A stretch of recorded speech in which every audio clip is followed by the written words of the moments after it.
আসসালামু আলাইকুম দেশবাসী। বাংলাদেশ জামাত ইসলাম।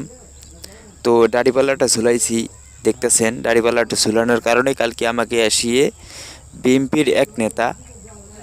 বিএনপির এক নেতা আসিয়ে আমাকে কালকে মারধর করছিল, ডাংমাট করছে। তো ও বলছে আমাকে যে দাড়িপাল্লাটা খোলানোর। তা আমি দাড়িপাল্লা কেন খোলাইতে যাব? আর দাড়িপাল্লাকে ও অসম্মান করার কি দরকার আছে? ও বিএনপির নেতা, ও ধানের শীষ। ও রাস্তা টাঙিয়ে দিবে না, যা মন তাই করবে। তবে আমি কালকে দাড়িপাল্লা ঝোলানোর কারণে সে আমার এক বিএনপির নেতা আসি আমাকে মারধর করছে, ডাংমার করছে। এটার কি কোনো বিচার হবে কি হবে না? তবে ও আমাকে আরও হুমকি দিছে যে দাড়িপাল্লা যদি না খোলাস তারও ডাং খাবি, আরও মার খাবি।